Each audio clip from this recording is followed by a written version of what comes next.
მოდი ერთი-ორი ესეთი მაგალითი გავაკეთოთ, სადაც გამარტივება არის საჭირო გამოსახულების და უნდა ვიცოდეთ ხარისხების თვისებები. აი ხა მაგალითად ამ მაგალითს რომ უყურებთ მე პირველი რასაც ვამჩნევ ის არის რომ რიცხველში მაქვს ორი რიცხვის ნამრავლი, მაგრამ ეს ორი რიცხვი ერთსა და იმავე ფუძეს იზიარებს, ანუ ერთი ეგრე ფუძე აქვს ამ ორ რიცხვს 125. უბრალოდ სხვადასხვა ხარისხი. ამიტომ მე შემიძლია ახლა ავდგე და ეს გამოსახულება გადმოვწერო, ნუ ქვემოთ დავტოვებ ისევ ჯერჯერობით 5 ხარისხად 1/2, რაც იგივე ფესვი 5-დან და ზემოთ ესეთ რამეს ვიზამ. ამ 125-ს დავწერ ერთხელ მხოლოდ, იმიტომ რომ ერთი ფუძე აქვს მაინც და მათი ხარისხები შეიკრიბება. ესე იგი მე მექნება შეკრებილი ზემოთ -1/2 და 5/2. -1/2-ს დამატებული 5/2 მე მომცემს 4/2-ს, 4/2-ს. რაც არის 1/2 ტოლი. ესე იგი გამოდის რომ ზემოთ მე სინამდვილეში მქონია, მოდი ამას გადმოვწერ კიდე ახლა. ესე იგი მე მქონია ესეთი გამოსახულება ახლა. ქვემოთ მაქვს 5 ხარისხად 1/2 და ზემოთ მაქვს 125 ხარისხად 1/2. ახლა კიდევ თუ კარგად გავიხსენებთ თვისებებს ხარისხების, როცა მაქვს რაღაცა რიცხვი შეფარდებული რაღაცა რიცხვთან და ორივე ერთსა და იმავე ხარისხია, მე შემიძლია ეს ჩავწერო აი ესეთი სახით.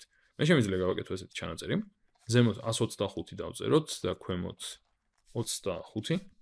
აი კი არა და 5 უბრალოდ 5 და ეს ყველაფერი, რადგან თითოეული არის 1/2 ხარისხში, შემიძლია დავწერო როგორც ერთად 1/2 ხარისხში. 1/2 ხარისხში. ანუ მაქვს რაღაც წილადი უკვე 1/2 ხარისხში და ეს წილადი სხვათა შორის შემიძლია გავამარტივო. შემიძლია გავამარტივო, იმიტომ რომ ამათი განაყოფი 25-ს უდრის და ესე იგი გამოდის რომ მქონია 25 ხარისხად 1/2. და 25 ხარისხად 1/2, ანუ იგივე ფესვი 25-დან ტოლი არის 5-ის. ესე იგი ამ დონეზე მარტივდება აი ეს გამოსახულება. მთავარი გავიხსენოთ რამდენიმე თვისება ხარისხების ეგ არის და ეგ. მოდი კიდევ გავაკეთოთ ერთი შედარებით რთული. რთული რა, გაცილებით რთული არ არის, უბრალოდ უფრო მეტი რაღაც შედის შიგნით. ხო, ეს არის გამრავლება, მოდი ცოტა უკეთ აღნიშნავ, ეს არის ამათ შორის გამრავლება. რომ არ ავირიოთ, მოდი კარგად აღნიშნავ ამას. ესე იგი, აქ გვაქვს ჩვენ გამრავლება. აი ესე. და ახლა ისევ რომ მოკვირდები, რას ხედავ.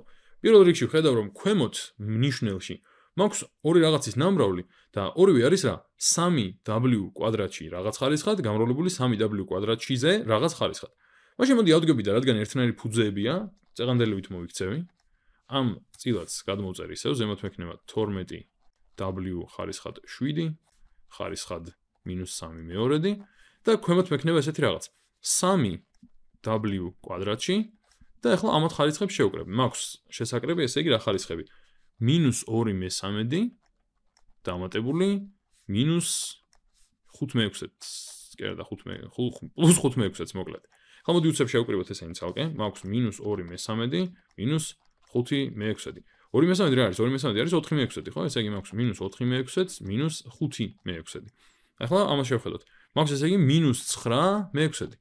ანუ თუ ამათ ორივეს გავყოფ 3-ზე, -3/2. ესე იგი აქ მქონია -3/2 ხარისხი, ანუ ეს არის სტოლია -3/2. მოდი განვაგრძოთ აქეთ გადმოვალ. მოდი კიდევ სხვა ფერით ვიზამ ახლა, ცოტა უფრო მუქი მწვანე იყოს. ზემოთ ესე იგი მაქვს 12w ხარისხად 7, ხარისხად -3/2 და ქვემოთაც ზუსტად ეგ გამომივიდა სინამდვილეში. მაქვს 3 კვადრატში, კი არა და w რა მნიშვნელობა აქვს, ორივე ერთი და იგივეა და ქვემოთაც მივიღე -3/2. ესე იგი, წინა შემთხვევასავით მაქვს ზემოთ რაღაც, ქვემოთ რაღაც და ორივე არის ერთსა და იმავე ხარისხში, მრიცხველით, მნიშვნელით. ამიტომ მოდი ამას კიდევ უფრო გავამარტივებ მე. აი ქვემოთ გადმოვწერ, რომ მაქვს 12w თუ ω ხარისხად 7, ეს ω უნდა მეთქვა თავიდანვე. გაყოფილი 3 ω ხარისხად 2-ზე. ω-ები ესენი და არა w-ებს მივამსგავსე უბრალოდ. და ახლა ეს განაყოფი მე, აი ეს წილადი მაქვს ხარისხად -3/2. აი ესე. ხა მოდი ამას გავამარტივებ. ვიცი რომ 12 3-ზე გაიყოფა და 4-ს მომცემს, ესე იგი აქ მექნება 4 და ω ხარისხად 7 გაიყოფა ω ხარისხად 2-ზე. და როგორ? ეს იგივე არის რაც ω ხარისხად 7-2, ხო? როცა ყოფთ ერთნაირ ფუძიანებს, ხარისხები აკლდება. ამიტომ აქ მექნება ω ხარისხად 5 და ეს -3/2 ხარისხში. ახლა ზოგიერთი იტყვის რომ მორჩა გავამარტივე. ზოგმა შეიძლება კიდევ უფრო სწადოს გამარტივება. მაგალითად, აი ესეთი რაღაც გააკეთოს. ანუ ზოგისთვის ეს უკვე კარგი ფორმაა საკმაოდ და აღარ ასაჭირო. შეგვიძლია მაინც მივიყვეთ კიდევ, ცოტა უფრო გავამარტივოთ ასე. 4 ხარისხად -3/2-ია ეს, გამრავლებული ω ხარისხად 5 ხარისხად -3/2-ზე, იმიტომ რომ ვიცით რომ შეგვიძლია ეს ხარისხები გადავანაწილოთ ორივეს კონდეს. ახლა 4 ხარისხად -3/2 არის იგივე რაც 1 გაყოფილი 4 ხარისხად, მოდი ამას ცალკე დავწერ. ეს არის იგივე რაც 4 გაყოფილი, კი არა 1 გაყოფილი 4 ხარისხად 3/2-ზე, აი ესე. და ახლა მოდი დავფიქრდეთ. 1 მეორედი რას მიკეთებს აქ? ეს არის სიამდვილეში ფესვი, ხო? ესე იგი 4 ხარისხად 1 მეორედი იქნება 2, ანუ 4-დან ფესვი და 2-ის კუბი არის 8. ესე იგი გამოდის რომ ეს არის 1 მერვედი. ანუ რეალურად მე აქ მაქვს 1 მერვედი განროლებული ომეგა და მოდი ამ ხარისხებსაც გადავამრავლებ, იმიტომ რომ ხარისხი და კიდე აყვანილი ხარისხში მრავლდება.